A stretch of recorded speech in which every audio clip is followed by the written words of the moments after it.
டேய் அதத்தான் நீயே பலமுறை சொல்லிருக்கியடா. எல்லாம் தெரிஞ்சுதான் சொல்றேன் சோழன். ஆ, வர வர நீ சரியில்லை நிலா, ரொம்ப குறும்பு பண்ற.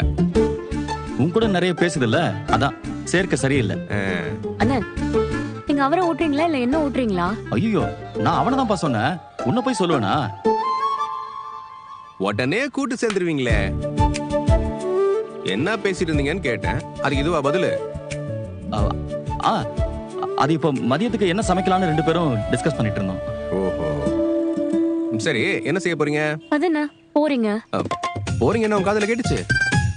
போறோன்னு தானே சொன்னேன். உனக்கு தப்பா கேட்டுச்சுங்களா? சரி நான் என்ன சமைக்க போறோம், இது ஓகேவா? அது என்ன பேசாம இந்த சமையல் வேலைக்கெல்லாம் ஒரு குக்கு வச்சிருவோமா?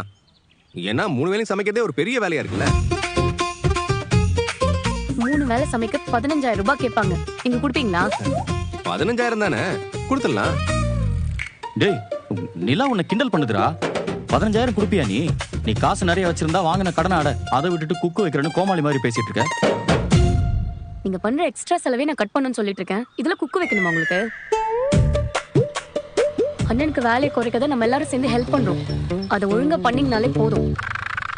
கையில காசு வந்ததோ ஏசி வாங்கணும் குக்கு வைக்கணும்னு இந்த வீண் செலவெல்லாம் வச்சுக்காதீங்க. அப்படி சொல்லுப்பா. என்னண்ணே நீ கேட்ட சிக்கன் அப்புறம் மசாலா பேக்கெட்லாம் வாங்கியாச்சு. உள்ள கொண்டு போய் வை போ. பாண்டி டிஃபன் ரெடி ஆயிடுச்சு, சாப்பிடுறியா? அப்புறமா சாப்பிட்டுக்கிறேண்ணா. அண்ணா சொல்ல மறந்துட்டேன், வழியில 2-3 டிவி ஷோரூம்லாம் பார்த்தேண்ணே. பெரிய பெரிய டிவி எல்லாம் மாட்டிருக்காங்க, சூப்பரா இருந்ததுண்ணே. இது வரைக்கும் அந்த கடைகளை கண்ணில் பட்டதே இல்லை. டிவி வாங்கணும்னு முடிவு பண்ணதுக்கு அப்புறமா வழியில எல்லாம் ஷோரூமா தானே கண்ணில் படுது. நைஸ்ல.